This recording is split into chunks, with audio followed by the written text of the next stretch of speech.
Yorana et bienvenue dans ce nouvel épisode de Sa pousse au Finnois le mag. En ces temps d'inflation galopante des produits, des matériaux de construction comme du transport maritime, la production locale de bois de construction devient une source d'économie et de développement. Dans les années 70, pour lutter notamment contre l'érosion et constituer des massifs exploitables, quelques 5000 hectares ont été plantés en pin des Caraïbes, répartis sur l'ensemble des îles Hautes. Aujourd'hui, ces essences sont arrivées à maturité. Pourtant, nous importons encore 95% du bois de construction utilisé en Polynésie. Une exploitation raisonnée de ce patrimoine forestier devrait permettre à terme de couvrir près du tiers de ses besoins. Aujourd'hui, nous allons nous intéresser plus particulièrement aux australes. La surface concernée représente près de 300 hectares à Tupuai, 120 à Reivava et une petite centaine à Rurutu. Le pays s'est engagé dans un vaste mouvement de soutien de cette filière forestière. Les études établies par le ministère de l'Agriculture révèlent que d'ici à 2030, une bonne exploitation du bois de construction peut déboucher sur près de 200 emplois. Et justement, à Rurutu, nous allons rejoindre Eline Teuruari et son équipe enthousiaste qui s'active autour de la scierie nouvellement créée. Mais on commence la visite avec Cyril Teinauri. Il va nous confirmer que le Pinus caraïbe de Rurutu est un bon bois et qu'avec ses 35 à 40 ans d'âge, il est arrivé à une belle maturité.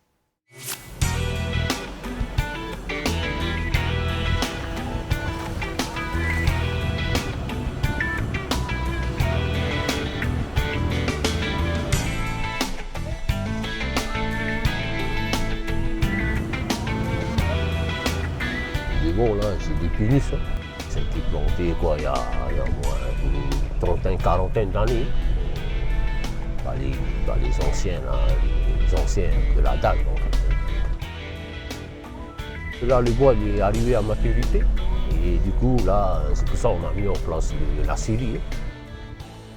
D'après notre ingénieur là, de la dague, c'est un bon bois, bien dur, et puis on va juste traiter un peu après. Voilà. Tout simplement. Et sinon, c'est un bon bois. À ce jour, il y a au moins 3 gars qui travaillent avec le rouleau du bois. Donc, ça crée de l'emploi, hein. C'est sûr, parce que c'est beaucoup de travail à faire dans la scierie, quoi, hein. Donc, ça va créer de l'emploi.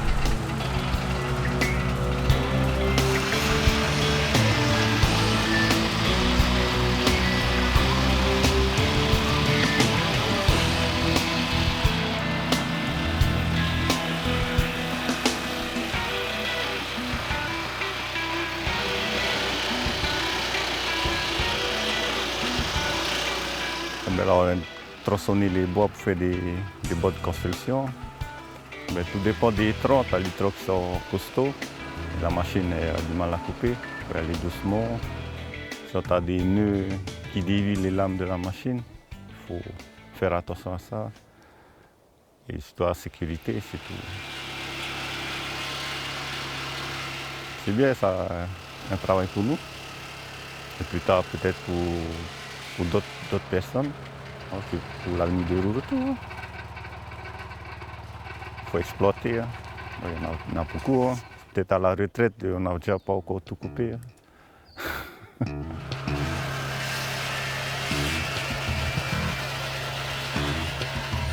C'est la DAG qui cherchait quelqu'un pour exploiter les pinus qui étaient plantés en montagne dans les années 80 ici. Et puis voilà, Viriamo qui était partant avec un projet qui avait envie peut-être d'aider à embaucher des jeunes de l'île et puis de produire voilà, un matière qu'on pourrait utiliser sur l'île pour construire des maisons. Et depuis longtemps, Viriamo se débrouille un petit peu lui-même avec les menuiseries. Et voilà, déjà, on a une pension famille et beaucoup de meubles. C'est lui-même qui les a fabriqués. Il aime beaucoup la nature, il aime beaucoup travailler des matières naturelles comme le bois.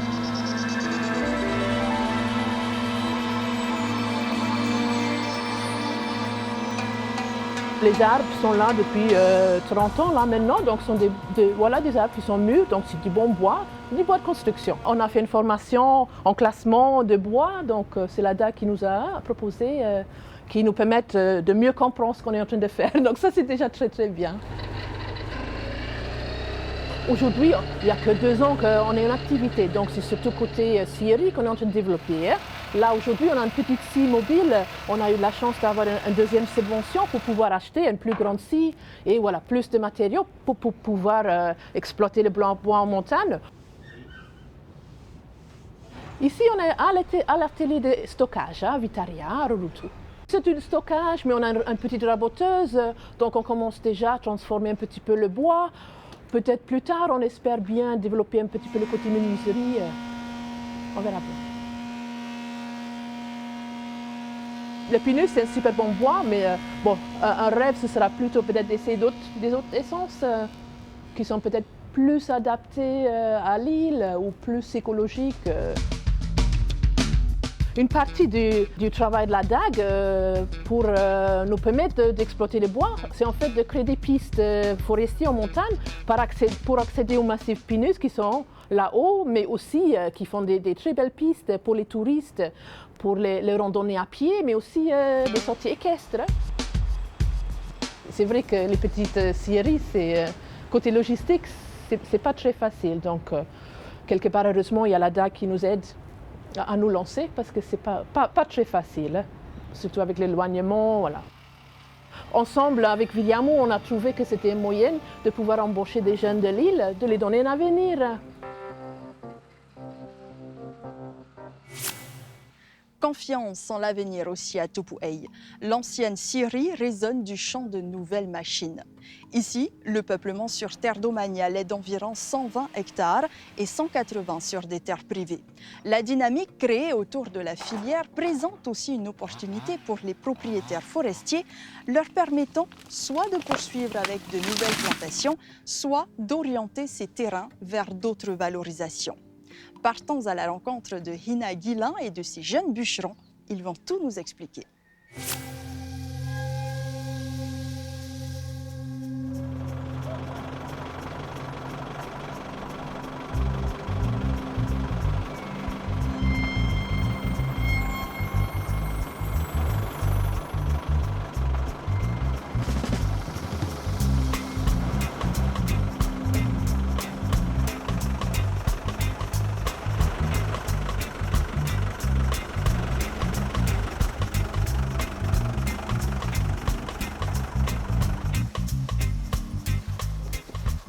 Alors ici celui-là. Là on va essayer d'abattre les 2 pinus qui sont là. En fait là je regarde sa direction, vous voyez. De quel côté plutôt je peux l'emmener quoi. Voilà. Habituellement on est plus sur des parcelles forestières. Occasionnellement ça nous arrive un peu de venir abattre sur des terrains domaniales toujours ou privés pour dégager un peu les espaces. Là par exemple l'agriculteur, les pinus le gênent parce que c'est des arbres qui boivent beaucoup et donc du coup c'est pas bon pour ces plantations. Donc ils nous ont demandé, la direction de l'agriculture nous a demandé de venir couper ces arbres pour tout simplement libérer la parcelle et éviter que ça gêne les agriculteurs dans leur exploitation. Là c'est bon, là, on peut abattre. S'il y a une entaille à faire, c'est sur la direction. Par exemple là je dois envoyer l'arbre là-bas, je dois faire l'entaille de ce côté et de terminer par là quoi. Voilà, là c'est bon, là je vais essayer de commencer là.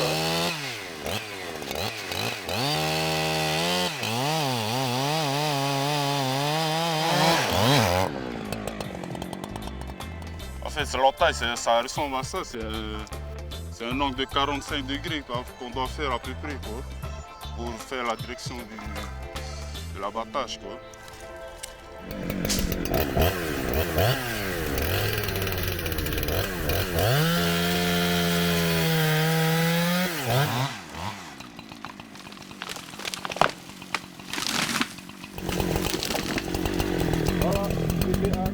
C'est la scierie de Tupuai. Tupuai Bois est une des seules entreprises de l'île privée. Elle exploite la forêt qui a été implantée dans les années 70 par la population locale, donc les anciens. Donc déjà c'est très valorisant pour la population, pour l'île. Nous sommes 4 salariés. Nous exploitons nous-mêmes la forêt Ça fonctionne sous forme de convention avec la direction de l'agriculture qui nous octroie une parcelle avec un volume à exploiter sur un certain nombre d'années. Une fois que la convention et l'exploitation de la parcelle est terminée, ils renouvellent sur une autre parcelle, etc.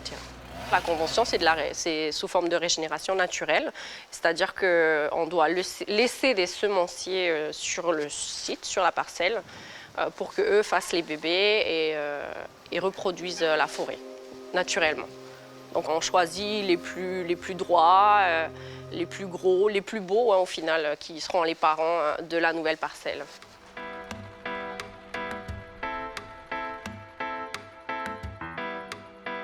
Les arbres sont ramenés sous forme de billes ici à la scie pour être transformés en différents produits. On fait toutes sortes de produits, on fait sur mesure également.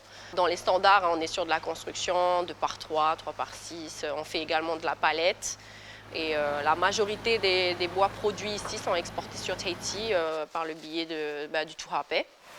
C'est important de noter aussi que la DAG a fait faire des études pour classifier le bois. Ils ont fait des tests pour déterminer jusqu'à quelle tension, quelle pression le bois résiste et pour déterminer du coup la classe de résistance et mécanique du bois.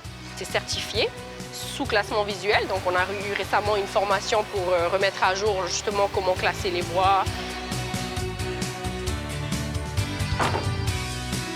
C'est pas encore gagné, il y a encore pas mal de choses je pense à améliorer, à apporter pour ceux qui créent des scieries ou des activités de bûcheronnage, mais aujourd'hui, l'avenir de la filière est tracé. Ça peut que monter, ça peut que évoluer. Le bois, il est à maturité, il doit être exploité.